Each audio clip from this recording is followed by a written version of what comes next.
Welcome. Salut tout le monde et bienvenue à une nouvelle plongée dans le podcast de Philippe. On se retrouve aujourd'hui pour explorer ensemble la fonction de Discover de Notebook LM. Et on va s'attaquer à un sujet passionnant, l'effet Matilda. Absolument. En gros, on va parler de la minimisation ou même carrément la négation de la contribution des femmes dans la recherche scientifique. Leurs travaux, leurs découvertes, souvent attribuées à tort à des collègues masculins. C'est ça. On va se pencher sur des exemples historiques assez frappants et puis analyser cette invisibilité persistante. Tout à fait. D'ailleurs, en parlant de visibilité, un petit coup de pouce pour atteindre les 1000 abonnés sur YouTube serait vraiment super. Ah oui, ça nous aiderait beaucoup. Voilà, merci. Alors, pour commencer, peut-être définir plus précisément ce qu'on entend par effet Matilda. Oui, c'est vrai. C'est cette tendance tenace à ignorer ou à s'approprier le travail scientifique des femmes au profit de leurs homologues masculins. Il faut savoir que ce phénomène a des racines profondes. Déjà en 1870, Matilda Joslyn Gage, une figure du mouvement suffragiste et abolitionniste, l'avait pointé du doigt dans son essai « Women as Inventor ». D'accord. Et c'est en 1993 que l'historienne des sciences Margaret W. Rossiter a vraiment formalisé ce terme d'effet Matilda pour désigner cette injustice flagrante. Donc si je comprends bien, cette invisibilité des femmes en sciences n'est pas un phénomène isolé, Lama. Non, pas du tout. L'effacement des femmes est un thème récurrent à travers l'histoire et dans la plupart des cultures. On observe une véritable occultation, une suppression des femmes et de toute référence au féminin dans différents domaines de la société, et plus particulièrement ceux qui sont associés au prestigieux pouvoir. Ah oui, je vois. Pensez par exemple au concept de cryptogénie qu'on retrouve notamment dans le monde hispanophone, ou à la mentification, un terme plus largement répandu dans les sphères anglophones et francophones, D'accord.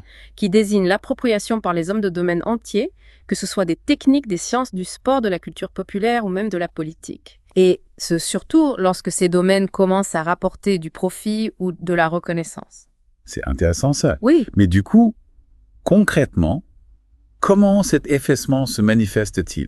Alors, Quels sont les mécanismes qui rendent les femmes invisibles? il y a tout un éventail de mécanismes en fait. On constate une tendance à reléguer les femmes au second plan, Oui. voire à les faire disparaître complètement des récits historiques. On minimise leurs actions, on déforme leur vie. Oui. On diminue ou on vole carrément leur travail. Ah oui, On les réduit souvent à un rôle d'épouse ou de sœur d'homme important. d'accord. Et puis, il y a même ce phénomène d'auto-invisibilisation, Ah oui. où pour diverses raisons complexes, les femmes elles-mêmes peuvent adopter une posture de retrait. C'est une perspective intéressante. Oui. Et comment tout ça se traduit-il dans le monde scientifique là? Alors, J'entends souvent parler de pipeline qui fuit.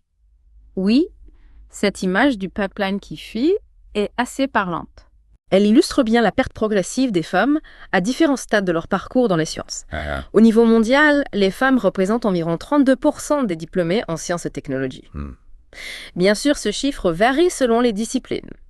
Dans certaines branches, comme la biologie ou la médecine, elles sont même majoritaires. Oui, c'est vrai. Mais ce pourcentage chute drastiquement au niveau supérieur. Ah oui. Seulement un quart des doctorats dans ces domaines sont décernés à des femmes. Cette attrition, elle commence dès le passage à l'enseignement supérieur et se poursuit tout au long de la carrière académique. Pour bien comprendre l'ampleur du problème, est-ce que tu pourrais nous donner quelques exemples concrets de l'effet Matilda dans l'histoire des sciences? Bien sûr, malheureusement, les exemples ne manquent pas. Prenons le cas de Marthe Gauthier dans les années 50. Oui. Elle a joué un rôle absolument crucial dans la découverte de l'anomalie chromosomique à l'origine de la trisomie 21. Mais cette avancée majeure a été largement attribuée à Jérôme Lejeune. Ah bon. Et le nom de Marthe Gauthier a été relégué en bas de la publication avec en plus une erreur orthographique. C'est incroyable. Oui, un autre exemple frappant, c'est celui de Jeanne Barret, cette botaniste du XVIIIe siècle. Elle a été la première femme à réaliser un tour du monde. Mais pour y parvenir, elle a dû se déguiser en homme afin d'accompagner le botaniste Philibert Commerson. Ah oui. Alors qu'elle a contribué de manière significative à leur découverte botanique, notamment sur les premiers spécimens de bougainvilliers. La reconnaissance de ces découvertes a été presque exclusivement attribuée à Commerson. C'est pas possible. Il a fallu attendre le XXIe siècle pour que son nom soit enfin immortalisé, avec la description de l'espèce Solanum barrecier. Incroyable. On pourrait aussi citer Mileva Maric, la première épouse d'Einstein, Oui. dont la contribution à ses travaux de jeunesse est sujette à débat, mais souvent minimisée. Lise Meitner, dont le rôle crucial dans la découverte de la fission nucléaire a été éclipsé par celui de Otto Hahn, qui a reçu seule le prix Nobel. Et Stella Lederberg, pionnière en microbiologie dont les découvertes ont été souvent attribuées à son mari Joshua Lederberg. Ou encore Nettie Stevens, dont les travaux fondamentaux sur les chromosomes sexuels ont été largement ignorés au profit de ceux de Thomas St. Morgan. Donc cette invisibilité ne se limite pas à ces figures historiques isolées. Non, il s'agit d'un problème systémique profondément enraciné qui persiste encore aujourd'hui. D'accord. Les femmes sont toujours sous-représentées dans les postes de direction scientifique. Moins de 30% des chercheurs sont des femmes. Ah oui. Et le pourcentage de femmes ayant reçu un prix Nobel scientifique est alarmant, seulement 3%. C'est terrible. Oui, ces chiffres témoignent d'une inégalité flagrante. Mais du coup, quels sont les facteurs systémiques qui nourrissent ce pipeline qui fuit et cette sous-représentation? Alors, plusieurs facteurs interagissent de manière complexe. Il y a la culture scientifique elle-même souvent caractérisée par une mentalité très linéaire, une forte compétition, une pression intense pour obtenir des résultats rapidement en début de carrière. Oui. La culture académique joue aussi un rôle non négligeable. Avec des systèmes de recrutement et de promotion parfois opaques, des biais implicites, bien ancrés, des attitudes peu flexibles concernant l'articulation entre vie professionnelle et vie familiale. Oui. Et malheureusement, une prévalence non négligeable du harcèlement. La culture sociétale, au sens large, avec ses stéréotypes de genre tenace, ses attentes différenciées envers les hommes et les femmes en matière de travail de responsabilité familiale, exerce aussi une influence considérable. Au niveau du financement de la recherche, les femmes scientifiques ont souvent plus de difficultés à obtenir des fonds que leurs collègues masculins, que ce soit en début de carrière ou pour des projets plus établis. Oui. Elles sont aussi moins fréquemment invitées à évaluer des articles scientifiques ou à prendre la parole lors de conférences importantes. Et puis, il faut absolument souligner l'impact dévastateur du harcèlement sexuel, qui reste un problème majeur dans de nombreux domaines scientifiques, y compris lors du travail sur le terrain. Et qui peut pousser des femmes talentueuses à abandonner leur carrière. C'est terrible. Oui. Face à ce constat assez sombre, quelles initiatives, quelles solutions pourraient contribuer à corriger ce déséquilibre? Alors, plusieurs pistes sont envisageables. Déjà, le développement et le soutien de réseaux de femmes scientifiques sont essentiels pour briser l'isolement et lutter contre le syndrome de l'imposteur. Oui. Accroître la visibilité des femmes scientifiques dans les conférences, les médias, les programmes scolaires, dès le plus jeune âge. Ça permet de remettre en question les biais de genre, d'inspirer les générations futures. Oui, c'est vrai. Des programmes de reconnaissance comme celui de la Fondation L'Oréal UNESCO, pour les femmes et la science. Jouent un rôle crucial pour valoriser les contributions féminines. Tout à fait. Au niveau institutionnel, il est important de mettre en place des politiques volontaristes. Oui. Pour lutter contre les biais inconscients dans les recrutements, les promotions.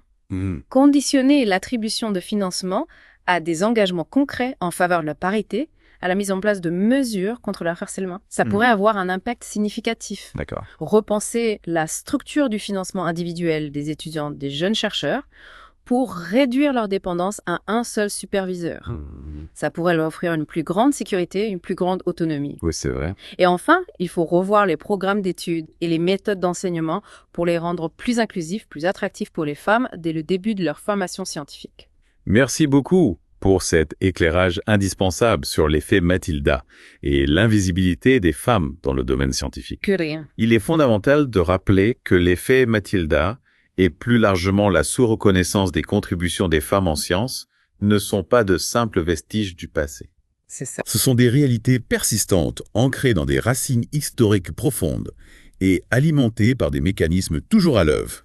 Exactement. Prendre conscience de ces biais et les combattre activement est essentiel pour construire une communauté scientifique plus équitable et donc plus performante. Tout à fait. Ça soulève une question cruciale finalement. Quelles sont les conséquences de cette invisibilité? Oui. Comment la diversité des perspectives pourrait-elle enrichir notre compréhension du monde? C'est une excellente question. En marginalisant ou en ignorant les contributions des femmes, on se prive d'une richesse inestimable de perspectives, d'approches, de talents qui pourraient mener à des découvertes, des avancées majeures dans tous les domaines. C'est vrai. Il est important de voir comment la pleine reconnaissance des contributions de tous les individus, indépendamment de leur genre ou de leur origine, est susceptible de débloquer de nouvelles voies de recherche d'innovation qui bénéficieraient à l'ensemble de la société. Un grand merci pour cette plongée absolument nécessaire et éclairante. Merci.